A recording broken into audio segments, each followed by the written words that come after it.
Hey, welcome to Two Cents, guys. Black Friday's over, Thanksgiving's over, it's about to be Hmm. Cyber Monday.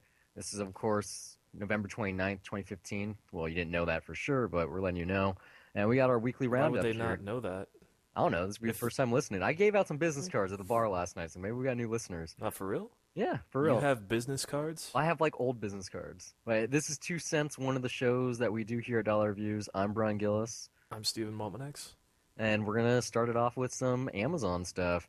Yay! So they were talking about their drone today, and Jeff Bezos was salty about the missile launch, blah blah, all this stuff. Or not Jeff Bezos, I mean Elon Musk, because Bezos like did it first. Anyway, Amazon, they're rumored to be adding another segment or leg to Amazon Prime Instant Video.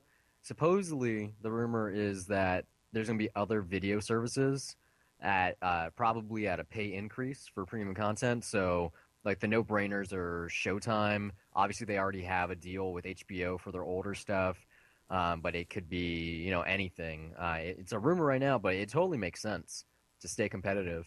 It's like the Epix deal and the HBO deal can't last forever. Second here, and it's basically just in the movie news because it's a slow week. Yoga Hosers, it's got a premiere date. It's going to be opening the Sundance Midnight Festival. So he's returning to the snow to Yeah. All right. I debut mean, his daughter's starring role. that was done months ago too, wasn't it? Yeah, I think it was done Supposedly, like yeah. right after Comic Con. I completely forgot that it was happening. Oh, Honestly, I mean, it's Johnny Depp's big starring role with his daughter, so yeah. I mean, it's not really that exciting. This one, I'm excited. I want to see it because it's Kevin Smith, but it doesn't have that pull like that Tusk has. Because you hear about what Tusk is, and immediately you do think, yeah, that's fucking crazy. I have to see what that's gonna be. Is it still on Netflix? Uh, is it Well, on Netflix? wait, it might have been on No, it, Amazon. it It should was be an Epix Amazon. movie, Yeah, right? Yeah. I think so. Yeah, You got to go out there and watch it. Even if you hate Kevin Smith, you just got to see probably like the strangest movie of the last 5 years. one of them at least. Yeah. Like, I thought it was fucked up. Moving on to other trilogies. Um, Trilogies. yeah, well, I mean, Oh Tusk, right, True Yoga North. Yeah, Hosers, yeah, True North. Yeah, yeah. yeah. So Gotcha. another trilogy, a prequel trilogy. The title changed a couple of days ago or weeks ago for Prometheus 2. It was what was it? It was Paradise It's Lost. Paradise Lost. Now it's Yeah, now it's Covenant. Alien. Yeah, yeah, Covenant. So yeah, Ridley Scott said that this is the first in a new trilogy that's going to reveal everything Of that leads course, up he's to the saying original that. Aliens, why the space jockey's there, how the Xenomorphs came to be, all that shit. Because of course someone out there cares. Honestly, why are fans obsessed with origins and I don't answers know. to everything? I, I I, don't I know. don't understand it. Like, What made that first Alien movie majestic was that you didn't know what the fuck was going on, and still it was really spooky. I mean, I'd argue that's the case for almost every great movie that you look at. Like, or some of the greatest movies, Mm. not every single one, but I mean, yeah, look at Shining, for example. No one knows what the fuck is going on there, and people are still praising the shit out of it and Did you really see? dissecting it obsessively over what it's about. I was gonna say, did you see Room 237? I did, and it's the theories are outlandish. I thought they were interesting to listen to. The documentary itself, I wasn't that into how everything was presented with just using clips from the movie and Kubrick's other stuff, but it was an interesting interpretation. Just and really, when you get down to it, it just shows you how crazy fandom can be, which I found was interesting. I still haven't seen it. I want to wait to rewatch the movie so it's Ugh. fresher in my mind. Yeah, the movie is it's great. It's one of the greatest movies of all time, honestly. Or I I don't know think if it's you think it's Kubrick's best overrated. film I well, my favorite movie of all time. I in still say 2001, no. I right? say it's A Clockwork Orange, sure, but I only say that now because that's what I've been saying for years. I don't know what to call a favorite film anymore. But I think I don't know my top 25. If I had to list them, there'd be like 3 or 4 Kubrick movies in there. Like that's a big part of growing up watching films in high Ultra school. violence and rape. Yeah, I got That's not the reason why. No. I don't know why. I guess as far as getting into serious filmmaking, like 2001 was that movie where I recorded it off TV because I was in school that day, and then my brother ended up watching it before me, and I asked him, "Oh, so how was it?" He's like, it's all right. It's kind of boring." And I was like, "No, it can't be because it's got to be like one of the greatest sci-fi films of all time, right?" That's what I heard, and I watched it, and I was like, "Yeah, it's kind of boring," but for some reason, I kept watching that tape, and I have no idea why. It's just it is something that just watching the sequences unfold in front of me, I just kept watching for some reason. So I feel really, like 2001 is a technological marvel. Like they were doing things back then that even now I scratch my head over. I'm like, what? Like the walking on the ceiling stuff. I'm like, what the fuck? But there's just so much going on in terms of plot that doesn't make sense, even upon like 10 or 15 viewings. Not to mention, the final 15 to 20 minutes, that it kind of scares me away from fandom, I guess you could say. what doesn't make sense about it? Fucking seeing yourself as a kid and as an old man in Okay, a yeah, no, room and it going gets through a time loop it and gets the out there, yeah, colors but that's and that whole room and the way it's decorated. Where is this room? What is it? Like whatever. We yeah, gotta that's the move on. entire point is that We that's could about the unknown at that point. we could talk about this for the whole episode. I'm just saying I don't think there's plot holes in it. There might Well, be not a things that whole, but characters it's nonsensical. I'll use that it word. definitely gets out there, but that is the point. It is about the unknown when you get to the end. Um, I'm sure you saw this. Lionsgate has that film coming out, Gods of Egypt, and there was a huge ton of backlash because of those one-sheet posters where they show it's like he is Ramses, he is with like all the gods of Egypt, all their mythological creatures or gods, not creatures, so creatures too, I guess you could say. And so the internet was up in arms about it, blah blah blah. They're not Egyptian, they're all white, they're all British. And in a weird turn of events, both Alex Proyas, the director, and Lionsgate have apologized for the lack of diversity casting, which doesn't make sense. You think the casting director would apologize? They did allow it though, and I do think for us as a society that is a good thing. That's a good turn for Hollywood because it shows that more consideration is going to be put into Hopefully. putting people into these roles, and I mean that is a good thing. I honestly like my concern is mainly with the quality of the film itself, It's not gonna and be if good. I like Alex Proyas' stuff. I did like Knowing, which I I know a lot of did. people hated, Yeah, but I mean, I like iRobot and The Crow to an extent. I saw Dark City for the first time this past year. It was pretty interesting. I liked it. It was like pre-Matrix interesting.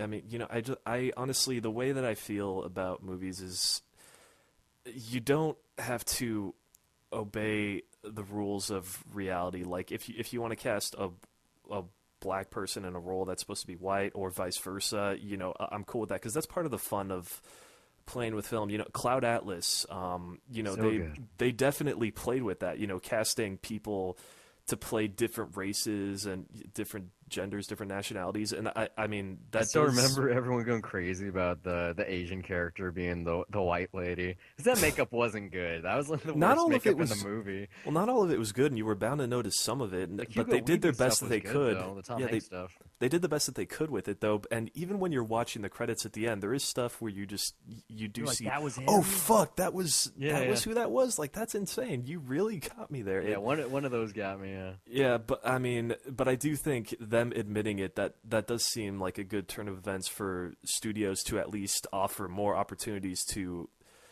the right people. Yeah. Hopefully, Well, I mean, hopefully it is that's what this is. Lionsgate, so it's a step in the right direction, but it's Yeah. not major. I mean, even though they make a ton of money now, they're still not necessarily a major. They're a mid-major. But yeah, maybe it's gonna change things. Well, it's going to have to change eventually. And I think there was a roundtable recently from Hollywood Reporter where the executives got around, and this was the first issue that was brought up was equal pay for women, equal Yeah, opportunity. of course they were all I mean, white men on the round table.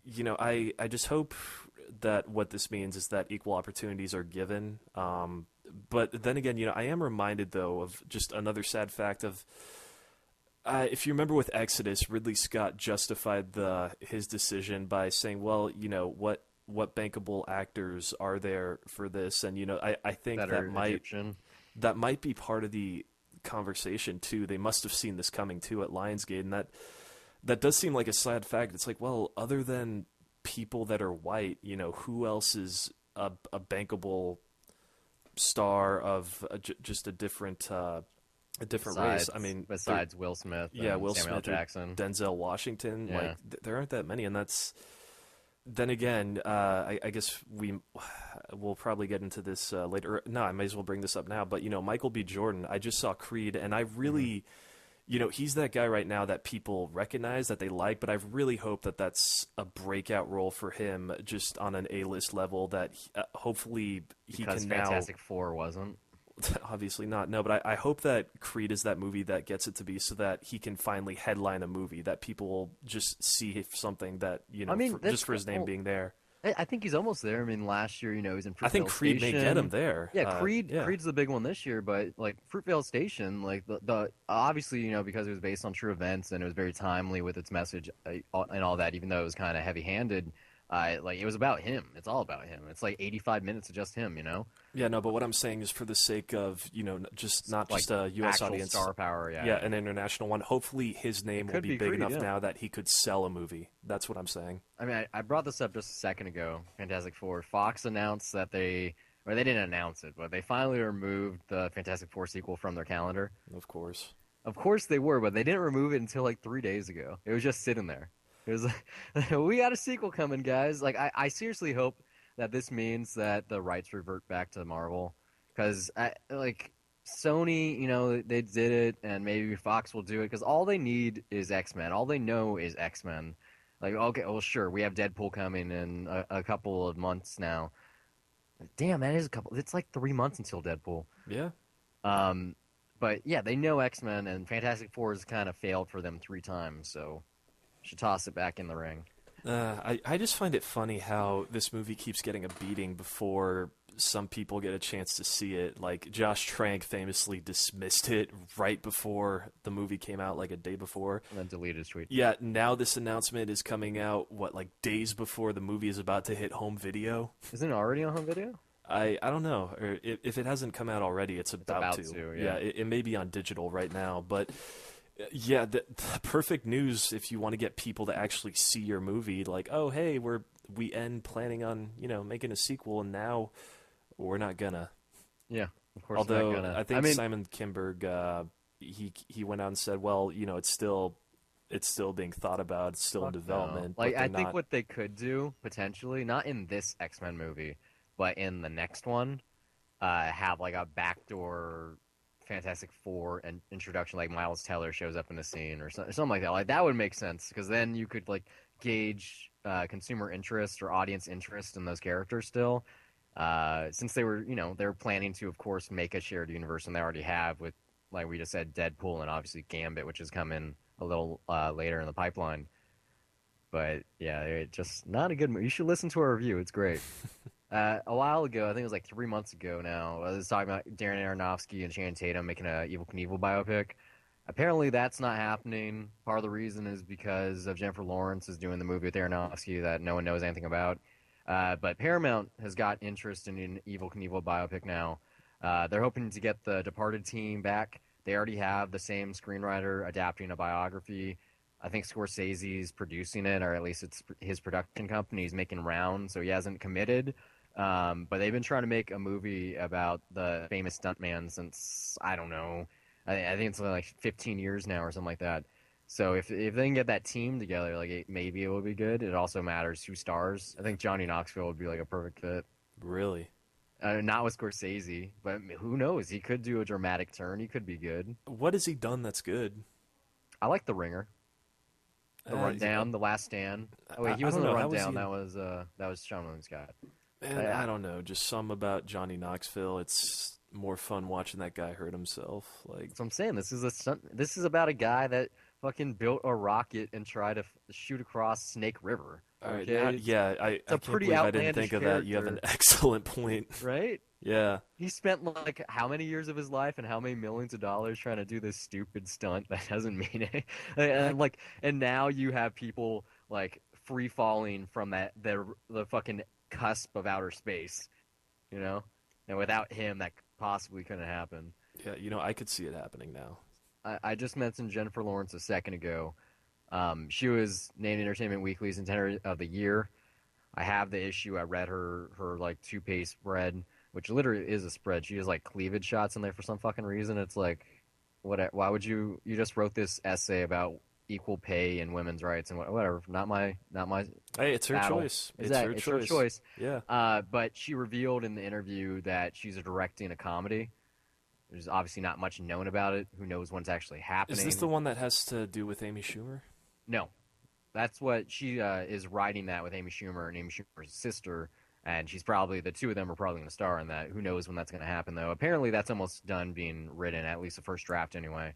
But no, yeah, she wants to actually direct a comedy. I can't remember the name of it. I don't have the magazine in front of me. But who knows when this is happening? She said a couple other things. She's like, "Yeah, I've wanted to direct since I was 16. I'm 25 now. It only seems God damn it. right." And she was like, "I want to do more indies. I want to do this. I want to work with David O. Russell for the rest of my life until I'm dead." Um, but I don't know. I don't.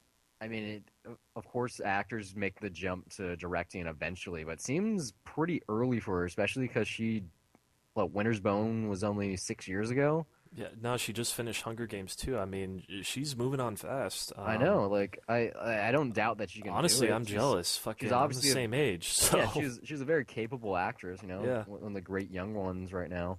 But it seems like imagine Ron Howard. I can see Ron Howard hearing this like motherfucker. I had to be on Happy Days for half my life with Andy Griffith before I got it behind the director's seat. You know, though she has worked with some really talented people, and she's probably shadowed them on set. I would imagine. Probably. Yeah, she's done a lot of work, and you can get good advice from Francis Lawrence, who honestly he's a really good director. He's done some, even though not all his movies are that great, he's made some pretty incredible sequences in all of them. I mean Gary Ross. I'd argue. Obviously Scott, not Scott Snyder. The David O. other, Russell. yeah, I was gonna say the other Snyder from shit. I'm blanking. Usual Suspects. Brian. Bryan Singer. Yeah, Brian Singer. There you go. Yeah, no, I mean that's there's a lot of good people to be networking with there. So hopefully, whatever she does, I think could be interesting. Yeah, I mean, I'm sure people are I'm gonna not see it. yeah, I'm not expecting big things out of it. You know, it Mhm. could be. You said it was a comedy, right? Yeah, I think it's Yeah. like about a mental hospital. I can't remember. Like she was very vague about what it was. It's something like something the project. I don't know. I said I don't have the magazine in front of me. It's in my bathroom. A Next thing, this is kind of cool. Like spread. very yeah, spread. It's Yeah, yeah. very uh, interesting, but not important. But Olga Kurylenko starred in some movie with Morgan Freeman that was made for $20 million. It's called Momentum. It just opened in the UK this past week. It only made $69 its opening weekend on 10 screens. It made just under $7 on every screen. That's one ticket. How does a movie not make money? Like it's also open in Russia already, and it's made a good amount of money there, and like some other countries, like it's doing okay. Like it's not gonna make its budget probably. Like maybe after home video, and Honestly, maybe just Netflix bad gets it. marketing. Whatever. Like, do you know what this movie is? I'm hearing about it No, right nothing. No, now. no, no. The only reason I even know what it is because this story broke on THR. They were like, Yeah. "Yeah, it made $69 this week," and I was like, "What is this?" And I read everything they wrote about it, and like, I still don't know anything about it. And no surprise, I mean, it is Olga Kurylenko. She was hot for maybe a year, like right around Quantum of Solace. She was in that, and then she was in. I can't remember what it was. Like she was in that Hitman movie, I believe, and like Yeah, maybe Max Payne. was she in Max Payne? And then that was it. And then she disappeared. So. She was in Terrence Malick's movie To To the the Wonder? Wonder. Yeah, I don't know if she's in any of the ones after that. Maybe. I mean, I with know United the Cups, Night of yeah. Cups trailers came out. I didn't watch it. Honestly, this movie, if it tanked, it's not that shocking to hear why, because I didn't hear about it, you didn't hear about it until this news broke out. Clearly, nobody else fucking heard about it. I have no clue who the 10 studio is screens, or the less than distributor. $7 per Yeah. screen, like, and not even all the screens I showed mean, it. Like, it yeah, also is the weekend before Thanksgiving, so that doesn't help. in the UK. Yeah. Well, even still, though, like they still have Cyber Monday and Black Friday. I would assume, even though they don't celebrate Thanksgiving. I don't know. Yeah, I wouldn't be surprised if they do, honestly. I don't think that they do, but when I was there for the 4th of July once, they had fireworks going off anyway, and I was kind of like, yeah, huh. get the fuck out of our country. No, I was just kind of like, huh, that's weird. We never liked you anyway, America. We declared independence from you, and you're celebrating that. Hey, we saved them okay. from the Nazis. They're okay about it now. I don't even know if this is a true news item. It's probably just a rumor. But apparently Sony is going to put a female agent in Men in Black 4. And this kind of harkens back to our Men in Black Dead to Cinema episode where we're talking about the ending where Linda Fiorentino is set up to be Kay's partner, not Kay, Jay's partner, and Yeah. then she's gone from the other two movies. 2002 happened, and then we were like, nope, nope. Nope, Culturally, we we're don't not want ready her. yet. We're still pretty sexist, and we don't believe in equality yet. Nope, 2002 is just not ready for that kind of thing. Imagine if she's in it. Imagine it's her. I mean, If she that was her doesn't. comeback, Yeah, right. I mean, where's she been? She hasn't been acting in a while. I don't know. I think I've only Dogma was like her last big movie. I don't. It'll probably be some big like up and coming star that's in their 20s. I would imagine. It's gonna be Jennifer Lawrence. She's like, yeah, I can do another franchise. Yeah, sure. Moving on to some TV stuff here. Jason Blum is rebooting Tremors on TV, and Kevin Bacon's gonna be starring in it. I think that's fucking cool. Have you seen Tremors, that I first have one? not. Nope. But you know the premise, right? Shit underground comes up and kills people. Basically, yeah. It's Yeah. a monster flick, but it's kind of in like the Roger Corman style, where it's just like they're in the desert. I can't remember. I think it's called Pleasant. It's like Pleasant, New Mexico or something. And yeah, they're just out in the desert, and these fucking worms start coming up and eating people. And then Kevin Bacon and his contemporaries, or his comrades rather, grab some ammunition, try to shoot the sons of bitches. And they made like a ton of made-for-TV, not made-for-TV, but direct-to-video sequels. I think there's like four of them plus a prequel. So it's cool to see he's returning to his roots. It was one of his early movies. I think it was like 1990. I hope it's good. I would imagine it would be like on FX maybe. I don't even know if Blumhouse has some kind of deal with the network. Blumhouse. It's Blumhouse. Blumhouse. Yeah. I Excuse me. keep meaning to correct you, but it's Jason Blum. Well, I've never actually heard him speak, so that's Everyone an says honest Blum. mistake. Yeah. Everyone that's talked about him says Blum. That's Makes sense. I mean, Yeah. there isn't two O's. I didn't say I can read. I just gather news on this show. Other TV news. This is more TV movie news. The rumors were true. It was like 2 months ago, I believe. There was like the rumor mill about Nickelodeon rebooting its Nicktoons stuff with live action. mhm. It's happening. Hey Arnold's getting a TV movie. It's not live action, but they are obviously trying to capitalize on that trend of '90s stuff coming back. No date on it, but I would assume like a year from now. I mean, that show's been dead for a while now. It's not like Yeah. SpongeBob or anything where they're still making episodes. So yeah, I mean, I know that this is supposed to cater to Our generation. millennials, yeah, but I'm pretty sure they're going to pitch this more to kids. So I don't know. It'll I be mean, interesting. it's one of those crossover things, especially because people our age do have kids. Yeah, actually, I haven't thought about that. I keep forgetting that. So I mean, they're probably trying to do both, but Yeah. it might be good. I don't know. I don't plan to watch it. I'm kind of past, Helga telling him he has a football head, but I'm not obsessing over whether or not some like that'll be good or not because at the end of the day, it's for kids and it should be for kids. And if it lives up to what the old show was, then hey, that's cool. what I think is that I guess by design, yeah. I think is the most bizarre things about Nick. That it's named Nickelodeon. Probably most people don't even understand what that means. No, I didn't understand probably till like I don't know, College. film school. Yeah. Yeah, I was like, what? Before there were movie theaters, you just carried around nickels and put your eyes in these little things and got 5-second shorts. I thought it Huh. was just a weird, goofy name that just sounded fun. Yeah, it was the '90s, you know. Yeah, yeah. Yeah, shit was crazy. But like, just a bizarre name. Anyway, Sesame Street. We talked about this a while ago. HBO picking up the rights, not even just the rights, but PBS were stiffing them on the checks, and so they went to Time Warner, and now they're getting a way bigger budget. It's going to premiere on the home box office January 16th. I actually plan to see an episode or two. Yeah. Yeah, like I would have to imagine that they have no shortage of celebrity guest stars already, but I would have to imagine just being on HBO that they would have even greater access to big name stars. I'd like to see like a Sesame Street appearance on Last Week Tonight or something like that. So like it's possible they'd only be on air for like 3 weeks or something like that. I don't know. Yeah, you know, it's that whole like nostalgia thing. I guess I don't know. You like Jim Henson, Yeah. much more than or well, you got that's more. You're a bigger fan than I am, is what I'm trying to Sure. say. Yeah. So no. Hey, I'm sure it'll be fine. I'm not gonna rush out to it though. That's all I got for TV. I got two internet things here. Netflix, they've announced their next two theatrical releases. The first one's called Girlfriend's Day. It's going to be starring Bob Odenkirk, also known as Saul from Better Call Saul and Breaking Bad. It's a noir comedy about a greeting card writer who's framed for murder.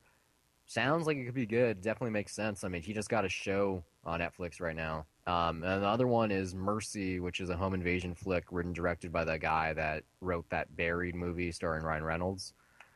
So they kind of reverted. It seems like Amazon's the one that's going for the big names, and Netflix just doesn't give a shit. I don't know.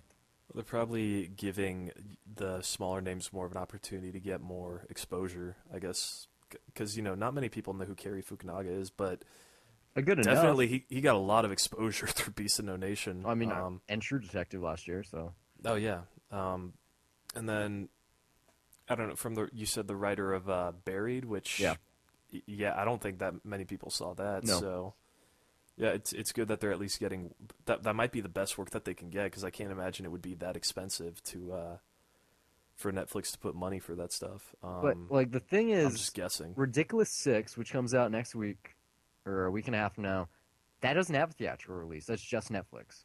And how much money did they put up for that? A lot, I think, like 10 million, 10 and million for an Adam Sandler movie. or maybe more than that. I don't know, but his contract with Netflix was a ton of money, and it's a big name. And yeah, sure, Pixels flopped pretty hard earlier this year, but you would think that they would take that first film with him and put it on the big screen, especially over Crouching Tiger, Hidden Dragon 2. I got one last thing here.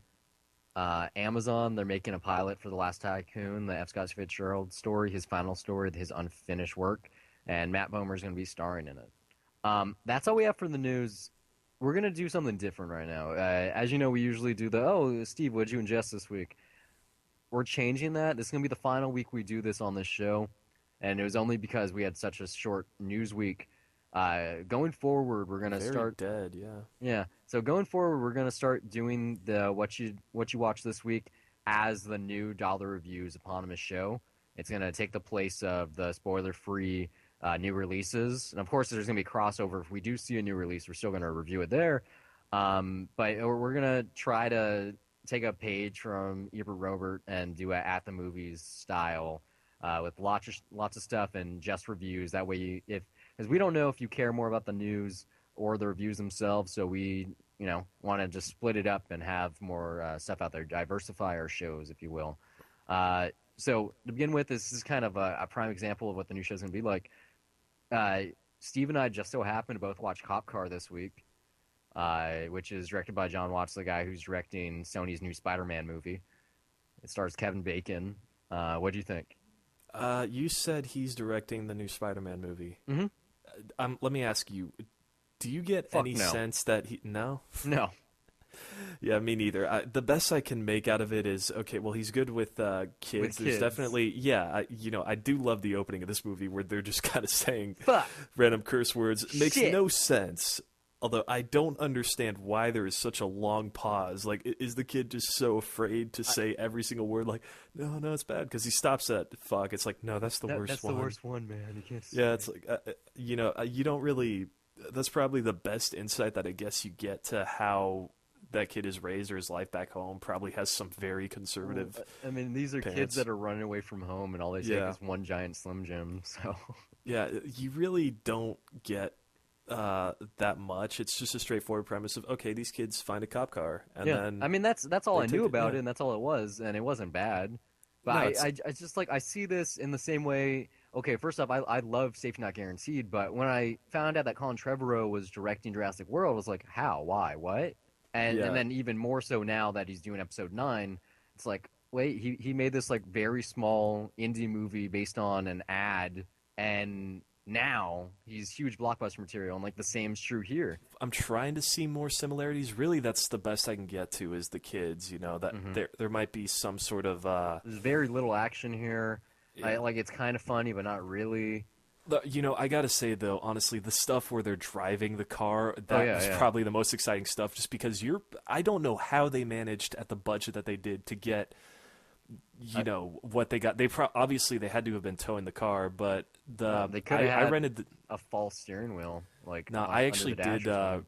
I did rent the DVD, and I don't know if it was a joke, but they said like, yeah. So how long have you been learning to drive? Oh, I got like 100 hours or so of training, and I was like, wait, is he Possible. kidding? Or Yes, I mean they're out in the middle of nowhere, so maybe, but honestly, like the stuff when they're actually driving down the highway, that I really was just holding on tight. Like, fuck, I'm really worried about these kids right now. So, Like I thought the weirdest thing about this movie was its non-linearity. It didn't quite make sense. Like, it was like, okay, yeah, the kids just have to find this car. Cool. There's a root beer on the hood, and then they drive off. Let's get into it. And then no, you have to have like the ellipsis 20 minutes earlier. I didn't find that weird. It's just okay. This is what happened, and then this is what was happening at the same time. So now you know what the stakes are. You know how much trouble Hmm. that they're in. I mean, I thought that worked. I like the fact that speaking of Kevin Bacon, who plays the cop, Yeah, who's the dirty cop yeah, I like that he's not. Well, he's kind of a dumbass, obviously, for just leaving his keys in the car like that. But and a couple I other he things. does some things though that are really smart. I feel. Yeah, this Yeah, like in terms of police power and whatnot. yeah. Like you almost like feel bad, but I was rooting for Kevin Bacon. I was like, oh, is he gonna get his car back? Like, how's he gonna do this I wasn't really rooting for. I was more concerned about those about the kids, kids? honestly. Yeah, I mean, I, I mean, I don't, the I don't want final to. what was it like? The final 15 minutes here, pretty good. It took a little too long for me to get there, but it was a short enough movie. Was it like an hour and a half, I believe? Yeah, So I mean, it was good for what it was. You know, it's a Sundance movie, and at the very least, like most people are gonna watch this not for the performances or just because it's the Spider-Man lead up, I guess you could say. I And mean, I am kind of with you on the Colin Trevorrow thing, although I feel maybe it's because Safety Not Guaranteed has more of a a it's a Goonies bit more vibe. comedic. Yeah. Yeah, this has there's a lot.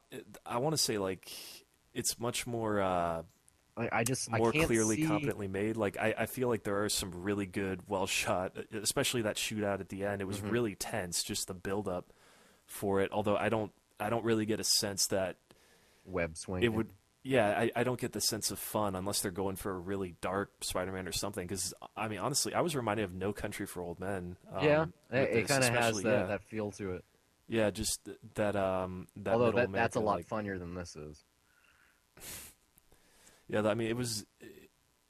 I want to say an interesting exercise in style with a fairly interesting premise. I mean, this also kind of reminded Yeah, me a little bit of Blue Ruin, which I saw earlier this year. Not, anything about like revenge or anything or the way it was shot, but just like the tension that's created with very little exposition and like pretty skimped out dialogue, but just like seeing these characters looking out off and like the sunset and like almost like a modern day western, I guess you could say.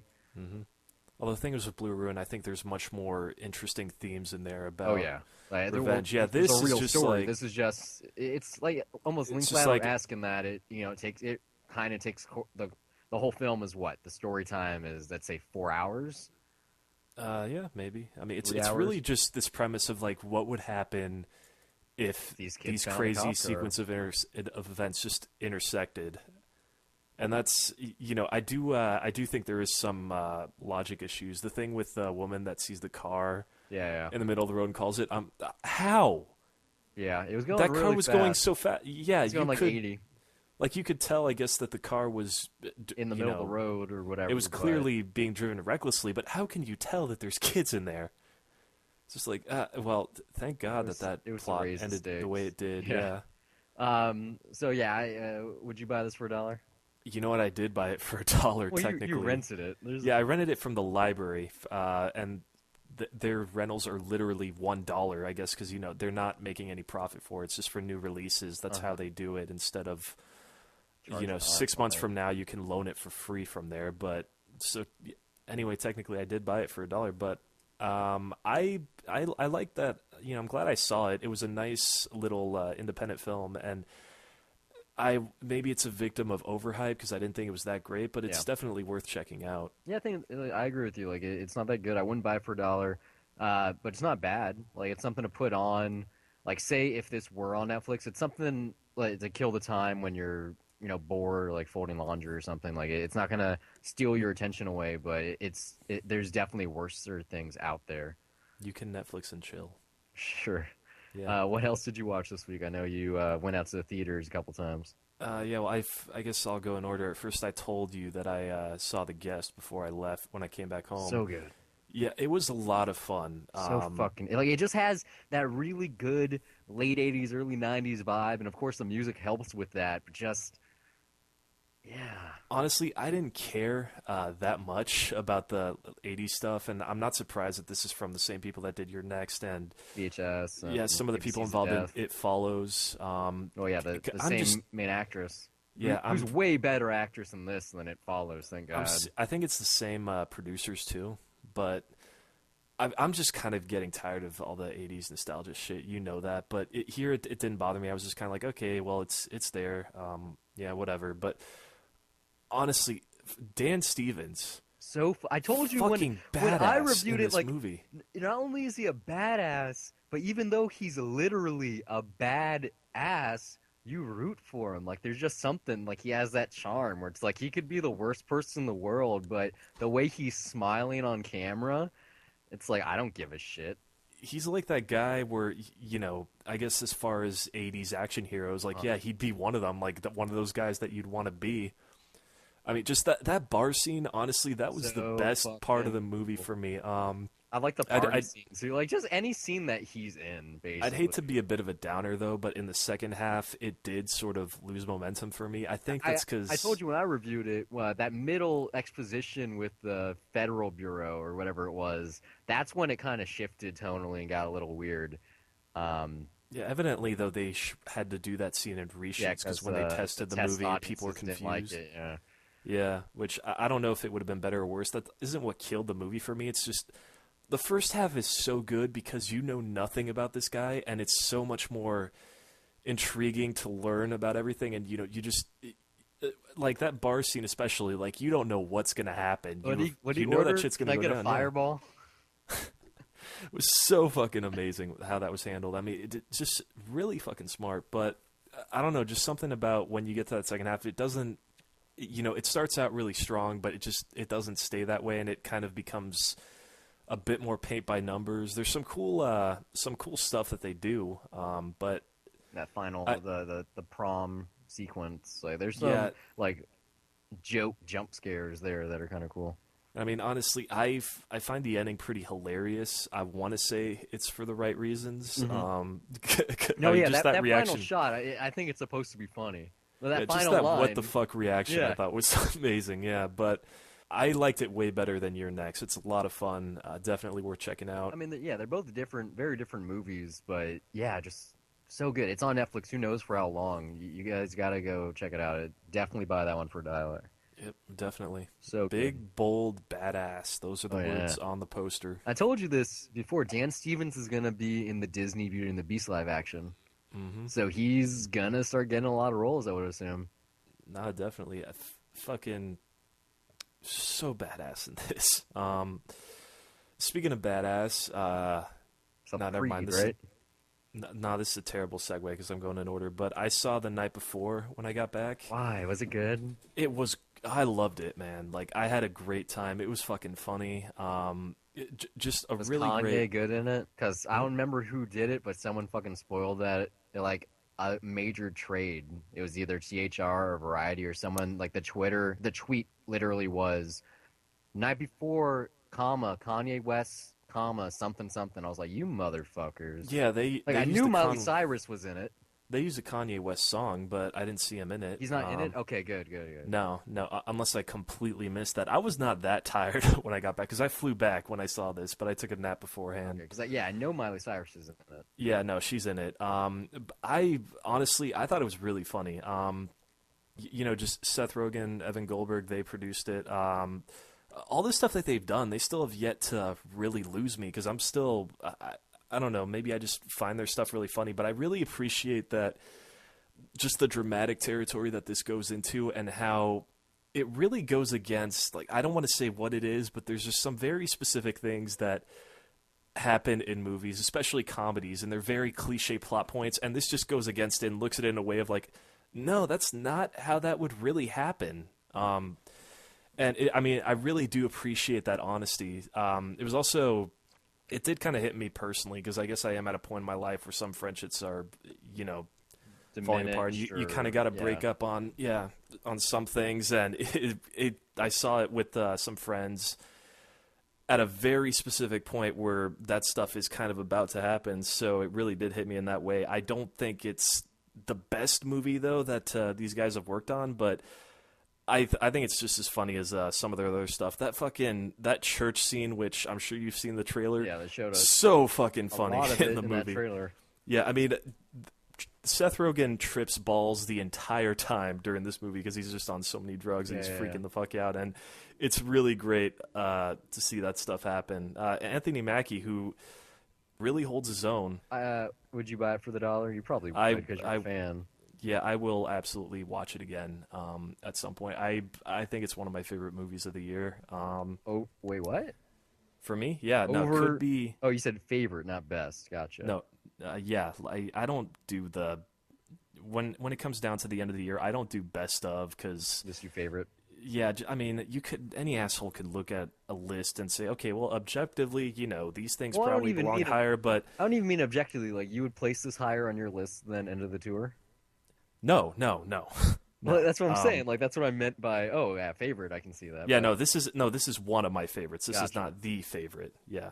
Well, I wanna switch things up. We usually just do your list, my list. Because you saw like a quote unquote bad comedy. I saw one too. I saw Hot Tub Time Machine 2 the other night. Oh man, it was on Amazon Prime. Right? I think I actually watched it on Epix just because I could. Like I knew it was bad and I wanted to watch a bad movie and I looked at the Is it really runtime. that bad? It's not horrible. I mean, it's worse than the first. I think I gave it like a 1.5 stars or 2. Like if I was doing my numerical ratings, I would probably give it like a 3.7 out of 10. Did you not like the first? No, I kind of liked the first. I thought it was totally overrated. But whereas like the first has like a good heart and it's about, going back in time and changing certain things to make your present better. The idea here is you're going to the future to change your future so your past, like to learn from the future so your present can be fine. Even so far as they were intending to title this Hot Tub Time Machine 3, but the studios were against it. But like the problem here is the same problem from the first one, just Rob Corddry being too over the top to really like continue watching. Like there is no John Cusack to balance it out. But like despite it being bad, I laughed a good amount of times. Like I was giggling at certain things. Like even though I saw him in the trailer, like I kind of forgot about him. Like he fucking gets his dick shot off like in the first like 30 minutes. I don't know. Like there's some funny stuff and like they like what they do with the future is okay, but then there's like this horrible plot line about smart cars being literally smart cars and like having sentience and trying to kill people. Just not a good movie by any stretch of the imagination. But if you've had a couple of beers and especially if you like the first one, I think it's worth checking out because I've seen worse things. Like movies that take themselves seriously and aren't funny for one thing. At least this got some laughs out of me. See, I am one of the people that absolutely loves the first one. Then I would definitely. I even went out to say, I even went as far as to say I liked it better than The Hangover. I said that about a lot of movies though, because even though I like The Hangover, I feel it's kind of overrated. But I like time travel movies. I can see how you like this, or like that. Yeah, no, the first one's a lot of fun.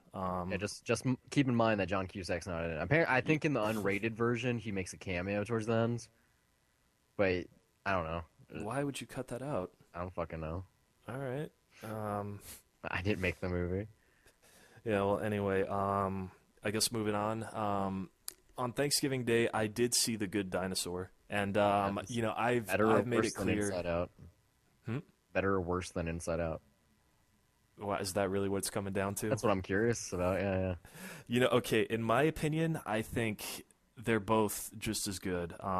Because neither of us were that crazy about Inside Out, and I think they're both, in a way, they're thematically sort of similar. Because Inside Out is about accepting one emotion, accepting that sadness is a part of life, and you don't have to be happy all the time. Good Dinosaur, it's more about trying to get over fear and trying to accept it at the same time. So thematically, I guess you can see those similarities, but I feel both movies are just as good. But Good Dinosaur just appealed to me more because because it's more visually appealing. not just that. I don't know. Did Some you, about did this you world. did you see it in 3D? I'm guessing no. Absolutely. You did? Yes. No, of course I did. I don't know. No, yeah, I might see it again too in 3D, honestly. I enjoyed it that much. In fact, funny story.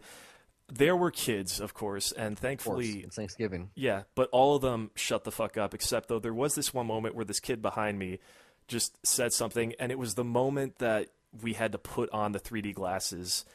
Or actually, it was about a couple moments after that, like into the movie, and you could tell that this kid was just so into it because he asked his dad, like, "Why does it look like Oh, he wasn't they're wearing coming his out at me at glasses? the screen?" And then yeah, he took the time to explain the process of 3D, and Did he get it right? Hmm? Did his dad get it right? I wasn't listening that closely. Okay. I was just thinking, like, holy shit, that is awesome. This kid is just Learning kind of about being 3D impressed for by the it, and first you time. could, yeah, and this kid was just clearly in awe the Whoa. entire time. Everybody else was, because no kid in the theater, like, and this is a packed theater too, no one was fucking shouting or being annoying. Everybody was into Lucky it, so you. that really speaks to how engaging this movie is. Regardless of, I know I saw some stuff on the internet, like people are like, "What the fuck? This is terrible, not good Pixar. There's a fucking drug sequence in this movie. What the fuck is wrong with you?" And Well, there was fucking, like hinted at drug sequences, like definitely in Inside Out, and basically every Disney movie, like the fucking Pizza Planet driver. oh yeah, no, of course, It's a I'm stoner, fucking. like- You go back to like classic Disney stuff like Bambi and or no, not Bambi, a Dumbo, which Or it's funny Wonder- because Peter Stone, Or Alice in Wonderland with the caterpillar. that whole movie is a fucking drug trip. But yeah, it's funny because Peter Stone introduced the movie and talked about just a little thing of like how great animation is So and did you the go to opportunities AMC that then? it gives you. Yeah, the Yeah, opportunities yeah, that it gives you. 'cause I to tell remember you. I told you that they did that for Inside Out, and you were like, "What? Huh?" Yeah. No, they also did that for Iron Giant. But yeah, he talked about also how Dumbo influenced him, and you can, I guess, from that drug trip sequence, you can also kind of see that. But it really does have a classic Disney feel that I just really loved. And I mean, what I thought was awesome about this is that it's a Western. Like right away, you get that that John Ford family that has their own plantation setting, except it's with dinosaurs, and I thought that was really fucking cool. And then by the time that you get to the point where he's separated from his family, the main dinosaur, and then he spends time with the kid, I really just enjoyed the journey. There's a lot of fun sight gags, and a lot of things that you would react to probably and just go like, "Oh, what the fuck?" Like, what? Because there's a lot of weird stuff in there, but I absolutely enjoyed it. I don't think that this is among Pixar's elite, but I really. It's a movie that I just really enjoyed. That I would absolutely watch again. I will buy it for $1. Especially in 3D, and I'd like to see this in 3D again Well, if I can even afford it. Yeah, you're saying you're but- going to see it in 3D again. I mean, obviously, I saw the trailer and I saw the landscapes, and I know it looks fucking gorgeous and so photorealistic. beautiful, man. But did they use the 3D well? Like, was there a good enough reason to invest that extra $4 to $5? I don't know. It depends on your opinion in 3D because it's mostly a conservative use. It's that it's the beyond the window feel. You look out, it feels like looking out into a window, and there are moments that like I don't know if you saw Hugo in 3D because this is No, I wish I did. I mean this is the best example of it. Okay, in Hugo, you remember Sacha Baron Cohen's character, right? Yeah, with the dogs. Yeah, and there's a moment where both kids run into him, and he's trying not to get they kind of got to play it up like, oh, this is my cousin, because he doesn't want to get caught and sent to the orphanage. And there's this moment in 3D that it's literally Sacha Baron Cohen's face where he just goes closer and closer and closer, and it comes gets out the more and more screen uncomfortable because he's just questioning like. Yeah, it's the dog's barking at Asa Butterfield. And he's like, yeah, why would he not like your face? And he's just really grilling him. And there's a moment in Good Dinosaur that I thought was similar to that I thought was cool. It's never gonna top how Hugo does it, I feel, because Hugo's probably like one of the few 3D masterpieces, like easily top 3 greatest uses of that format ever. Yeah, But well, I mean, the only reason Scorsese even made that is because he wanted to make the 3D movie. So yeah, I mean, it's Good Dinosaur though has some cool stuff. It really just I guess depends on your view in 3D, but there was some absolutely beautiful imagery in there. It's a really fun journey. It's I'd say it's up there with Land Before Time for me. just because they're dinosaurs, or Yeah, no, that's the best comparison I can make. It's completely different though because this is a western. This is it's set millions of years after Yeah, yeah. they should have been wiped out. It, So clearly they have evolved, and that gives them a lot of creative freedom there, and they do some really cool stuff. I haven't seen box office numbers this week. I know there's not going to be lots of hits, but I wonder if the Good Dinosaur will have some crossover success just because of how well Jurassic World was accepted or perceived, I guess, and like if kids will still have Dino Mania and try to see that one as well. I don't think that's the I don't think that's the biggest comparison, the biggest reason why, I guess. But it's funny. This weekend it made 39.1 or $39.2 million. Actually, I'm looking at That's right not now. bad Which, for Thanksgiving. yeah, I mean, it's probably gonna be a lot more next week. that's a $55 million total. That is pretty low for a Disney Pixar and movie, though. Pixar, yeah. Yeah, but I mean, what was I don't Inside think. Out? I think Inside Out was like 88. Oh yeah, it was really high. But then again, I don't think that this is a disaster because kids' movies always open on this weekend for some reason, and they never do that well. It's always the ones that open like first weekend in November, they do Peanuts. fine. But then when it's closer to Thanksgiving, they always seem to underperform. So Well, it's because parents do they really want to go take their kid out to see a movie when they just spent X number XXX number on their presents? yeah, Like, I mean, totally get the mindset. It's like, no, you're not going to the fucking movies. I just bought you these. Santa just got you all this stuff, okay? yeah, no, I don't know why they always do that. Like Penguins of Madagascar came out the same weekend. It didn't do that well. Bolt did the same thing like years ago, and I remember I even saw though that. That wasn't bad. yeah, no, I love Bolt, but it didn't do as well as they expected. So I don't know why they keep doing it. These movies keep underperforming, You even have though to. It's a holiday. it's still, well, I don't know. It's not really a bad place to release it. It's just it underperforms in comparison to other weekends that you could release it on. It'll still do well though. I think it's. Well, I mean, I'm looking at it right now. It's got like 80 million worldwide, so Thanksgiving it'll be is fine. still one of the biggest movie days of the year. I mean, it's obviously not Christmas big, but it's still, you get a good amount of money, and maybe they just have to find the right thing. Like maybe try to capitalize on the holiday. Yeah, I mean maybe. I don't know how. Did Chicken Run come out on Thanksgiving? That would Oh, totally make sense. No, that was summer, I think. Really? It would have been super smart for like Thanksgiving if they put. Isn't there a turkey in maybe that Freebirds movie? I know that's about turkeys. I don't know. I don't Chicken Run. Would you really want to see that? Hey, we're gonna eat these tomorrow. I don't know, like something about watching a turkey or a chicken on screen on Turkey Day would at least draw people, or I think it would. So what else did you see? You saw like two or three other things, right? Yeah, I saw Creed. Yeah, which I already talked about. Yeah, I know you said on Twitter, see it with a huge audience. So good, man! Like so much fun. How many especially fighting with an scenes are audience. there? Like three? There's only two. Two? So there's which, the opening one and then the climactic one.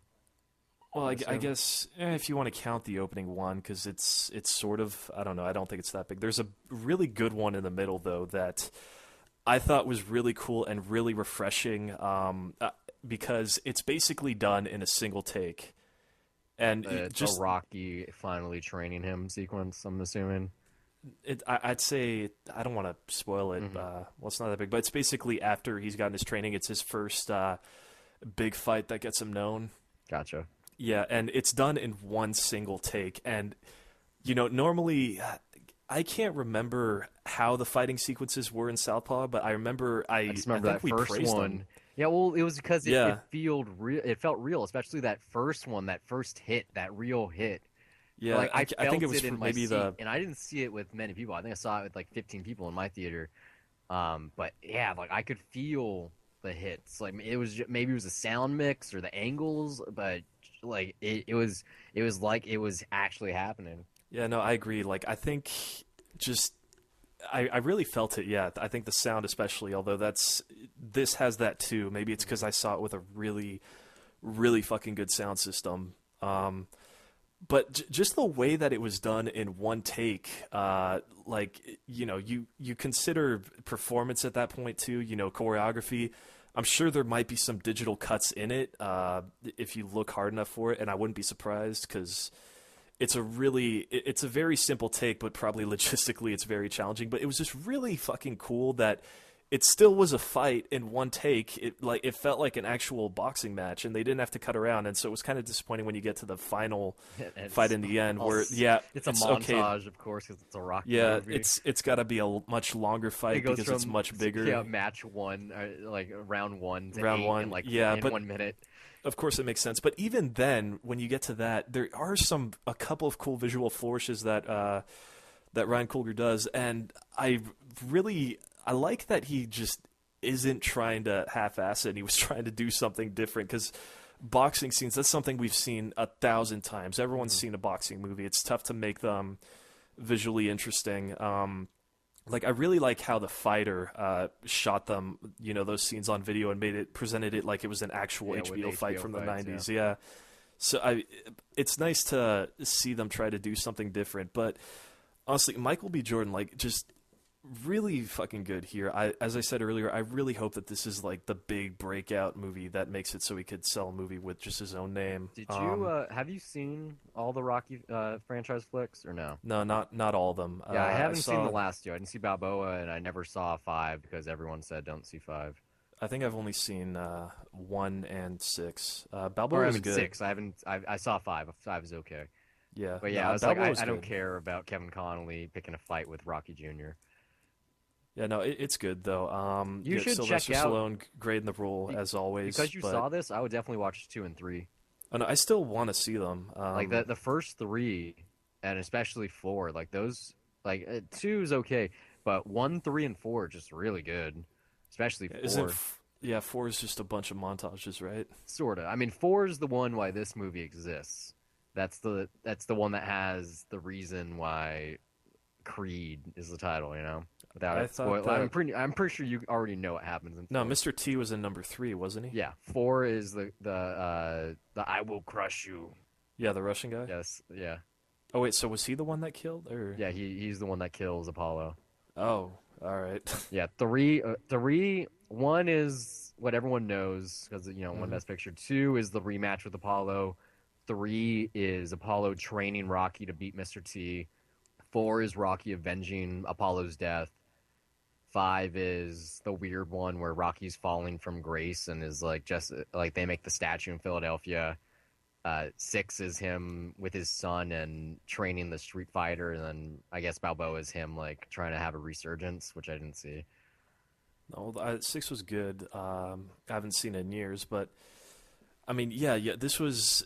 I really want to see more of these. Like, I really hope that. It's a fun thing to do a marathon for, especially for like 4th of July.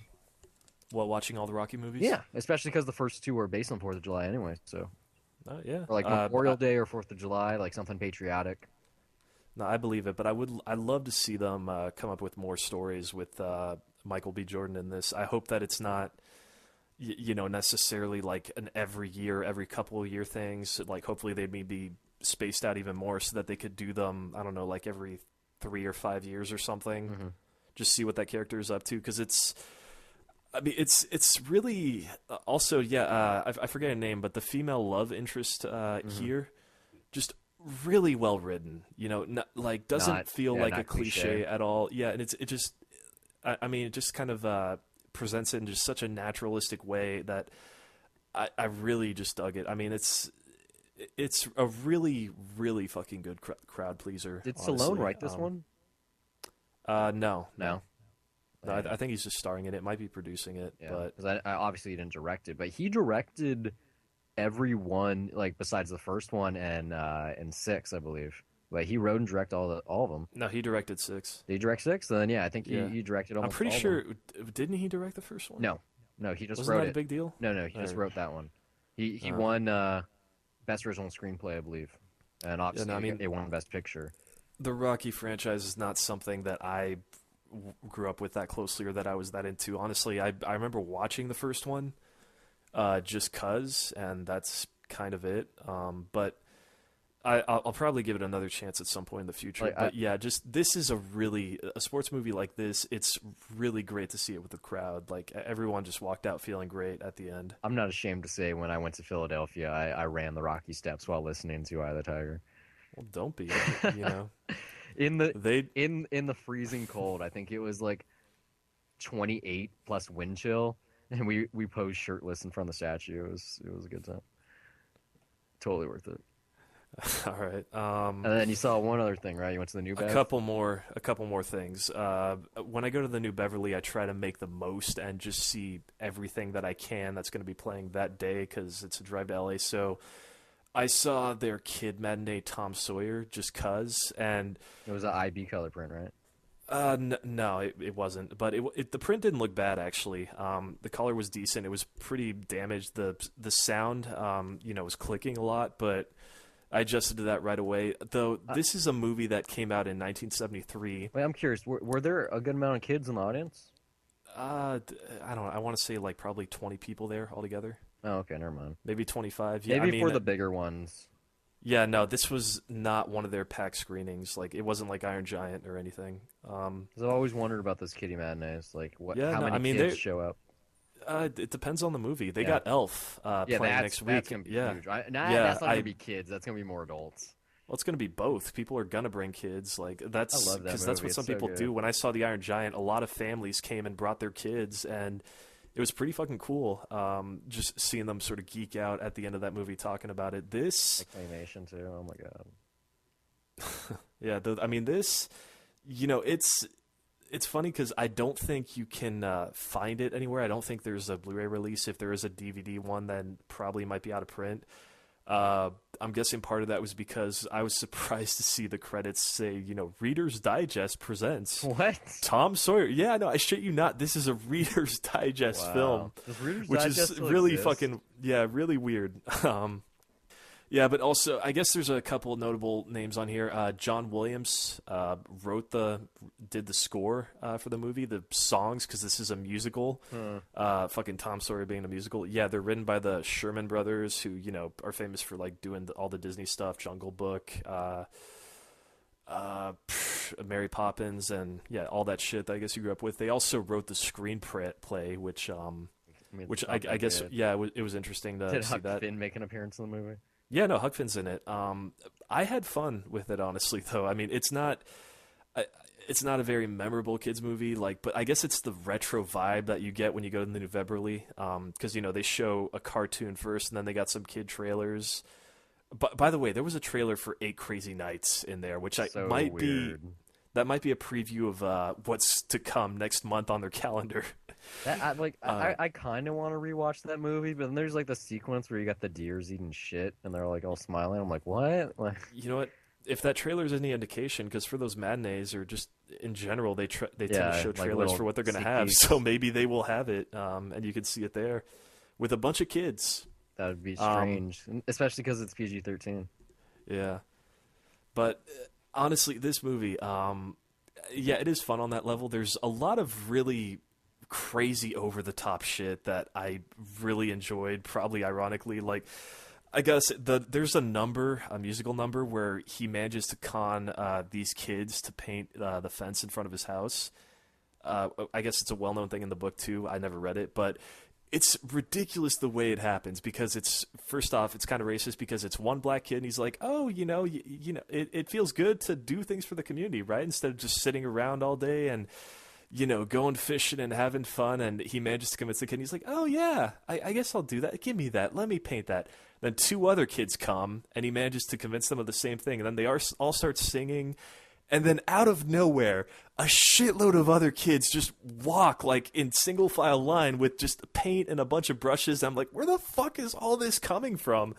And yeah, The meanwhile, musical Tom era. Sawyer is just like, yeah, he's just Yeah, sitting there paint my chilling, and fence. they're all singing. Yeah, and it's like, I mean, the logic of musicals is always, it's fucking over the top. I tend not to Yeah, enjoy that's them right. Yeah, if I'm like, trying to I take like- them seriously, but That's why I usually only watch realistic musicals where the music Yeah. makes sense in the yeah, no, terms but of I the mean, I story. just found it like it was way too funny not to laugh, and the kids were clearly having fun with this too. So I felt I feel it was absolutely worth enjoying. And then the number ends, like they just stop singing, And the and then they all paint's just done. fucking and then they just start. They're all covered in paint, and he's all clean, and then they just fucking chase him, like get him, like they just fucking realize in that split second, what the fuck were we just doing?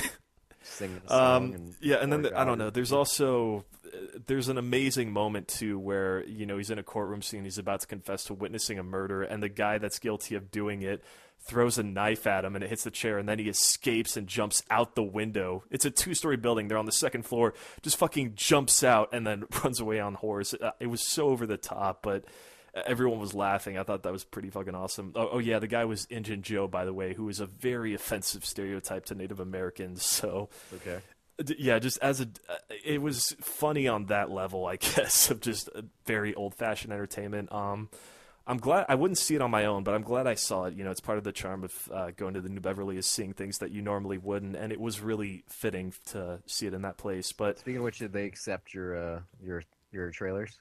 oh yeah, no, of course, They were probably happy burned about them it. already. No, they were really happy about it. In fact, I was able to go to concessions because they give free popcorn anyway for the kid matinees, and I was like, cool, thank you. And they're like, anything else? It's on the house. I was like, whoa, all right. So I got a free vitamin water. Yeah, 250. I don't know. I was grateful, and yeah, they took them happily. They were pretty happy about it. You know, we talked a little bit, and it was nice talking to them. I don't know. I was kind of cut off guard because I guess I'm socially awkward. I wish I was nicer to them and said stuff like, "Yeah, I really appreciate love what your you guys theater. are doing." It's so nice. Yeah, no, it's yeah. Do they still give away free posters with the free bin? I've never seen the free You ever bin. seen it? It's like in the lobby off to the side by not by the bathrooms, but I'm guessing like where the stairs, the projection booth is. And yeah, like the Yeah, see, couple I go times. in the other way. Oh, see. Because I go in towards like I always take the same seat too when I'm there. I've never had a problem. Yeah, it's like the doing box that. anyway used to be just off to the side of the right entrance. Yeah, see, when I enter the building, I go straight to the right. I haven't seen anything, but Yeah, they could get rid of it. yeah, just the last thing that I did see, the main Yeah, the reason you draw went for there, me, yeah, was to see the Dirty Dozen for the first which time. was like 3.5 hours, right? Honestly, that's first off, that is not an issue because every second of this movie was entertaining. I was into it. It never, ever fucking dragged. I mean, just let's get this out of the way. I fucking loved this movie. Like it was so much fun. That like the audience, it was full. Everyone, there was so many people seeing it for the first time there, and we were all having fun with it. This is basically, I knew nothing about this movie. I didn't read a synopsis. I just knew it was The Dirty Dozen, and it's considered to be one of the greatest films of all time. You know, it's something that you got to see. And so right away, when I hear what it's going to be about, like, do you know what this is about? It's like a super squad, right? To Yeah, it's kill Hitler. basically, it's Suicide Squad set in World War II. Where they just take a bunch of military prisoners that are either sentenced to hang or to do very long jail time, and they just put them all together, and they're basically a team that's going to be sent out to do these missions. Like, And of course, it's most an of them, all-star cast. yeah, and most of the movie is just the stuff of training them and getting them in shape, and it's really one big mission in the end that you get out of it. But oh my god, that third act, it's so fucking tense. It's so much fucking fun. Like I loved it. I had a great time I know it's on seeing it. Like, TCM all the time, like at least oh, 2 or 3 man. times a year. yeah, I would absolutely buy this for $1. It's I don't know. I don't want to. Every time I see something like great for the first time that I love, I don't want to talk about it too much. I just want to like say like, yeah, you gotta see it like at some point. Honestly, though, it's tough to say that because I had such a great experience watching it with a crowd, and that's something that not a lot of people are going to get. It's also, though, I guess just interestingly enough, the print that I got, not that great either. Everything was very, very sharp. Like, the projectionist did a great job. It was in focus, but the color itself was faded, and it had mostly a sepia tone throughout. But what's funny about it? Yeah, and also like it was just clearly there was so many scratches on it. Like it clearly has been run through so many times. But for me, that honestly that didn't bother me. Like I got my eyes adjusted to the sepia real quick. You could still make out other colors, some blues, some reds. Skin tones weren't bad. It was watching a movie that The VHS copy of a VHS copy. no because from it was cable that got stepped on. No, not at all. I mean, because everything was sharp. Like it was in focus the whole time. Like the detail is still amazing. You could still make it out, and yet you still got that nice like little crunchy vibe of, an old film print running through it. It really is like seeing something age like fine wine. Like, I mean, it's there were people like at the end that were like walking out going like, yeah, it was my first time seeing it, and you know what, I really dug that sepia. I'm not going to go that far, but this kind of goes back to the film versus digital thing, and it's like, you know what, there is, I realize like, and this is kind of why I still use like multiple formats, and I don't like seeing things on Blu-ray perfect all the time, even though it's great. But really, there is just an appeal to seeing things that don't look perfect all the time, and they can be beautiful in their own right. Like, this is an experience of seeing The Dirty Dozen that I know it's not as it's supposed to be intended, but it had its own charm to it. The audio was good, everything was clear, and the image like had scratches and specks of dirt and stuff, but it was still, everything in the frame was clear. So I don't know. I just think it's interesting thinking about that way, that there really is an appeal of not seeing things perfectly. And I think really that speaks more to the power of the movie too, is that you could still watch this movie and still be drawn into the story. And just for filmmaking in general, it's like, yeah, even if that's really what matters, is you got to have story and characters that you want to keep watching. And even if there are flaws with the presentation of itself that are beyond your own control, that's the main thing that you have control over, is just the power of what's in the frame, what you put in there, and what you decide to do. How you see it does not necessarily matter. Sort of. But I I mean, guess, like I went to the ArcLight a while ago. I think it was like 2 years ago now, and I saw Y2 Tom again with a couple friends, even though I'd already seen it like two or three times. And like it was like not. It doesn't sound like it was as bad of a print because the colors were right. There wasn't any sepia tone to it, but there was a fair number of scratches. And based on, not based on, but because the way it's shot with like the camera work and like the nature of the narrator, it kind of lent itself to the film. It didn't hurt it that much. But I do remember being kind of pissy about it, going, especially I think because it was on Netflix at the time. I was like, you motherfuckers, I just spent my $14 or something on a film print that wasn't even that good to begin with. But yeah, maybe that's just me, and maybe it's like you said, like you'd never seen this before, and it just yeah, it I mean, that is another hurt thing it. that I gotta say, is that if I had seen the movie before, and if I was Yeah, like, yeah, I want to see Dirty Dozen for the first time on with a film. bunch of people, then I probably might have been pissed. Yeah. Like, because seeing, I have seen like rewatch movies at the New Beverly before. I rewatched The Good, the Bad, and the Ugly, and for a few dollars more earlier this year, and scratches for those prints were not a problem, but those were IB Technicolor prints, so just color wise, that was the best I had ever seen those movies ever look. And scratches didn't bother me. That's something that I can. Comes with the territory. Yeah, it's something I'm used to. And it really just shows the age of the movie in a nice way. Like it's never been something that bothers me. I know that people are like, "Yeah, what the fuck is that?" But I mean, I don't know, it's nice seeing elements that are beyond like natural things that can happen that are kind of just beyond your control. It is like, we talked about this like before. It does feel organic, like a living, breathing thing. And digital is great, but it's sometimes seeing things too perfect don't really have a soul to it. And I mean, I really did feel that.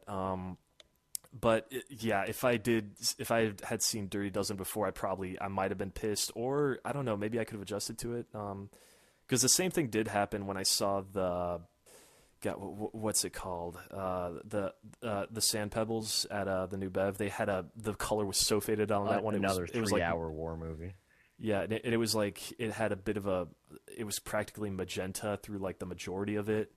But it was the same thing with that. I still was able to dig that movie, and my eyes were able to adjust to it.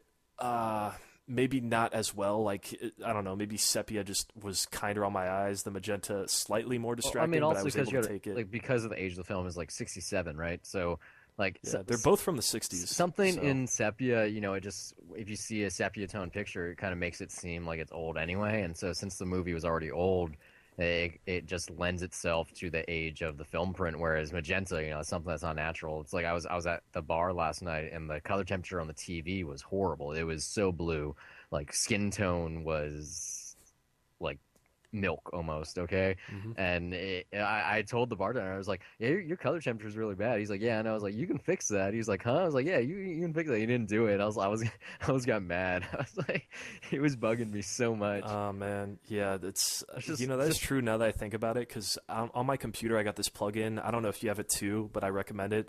Flux. No, I don't know what that is. which just okay, I have it on right now, and basically what it is that at nighttime, it kind of changes your screen like has a bit more of an orange color, which your eyes adjust to it right away, but it's supposed to be healthier for your eyes. Makes sense.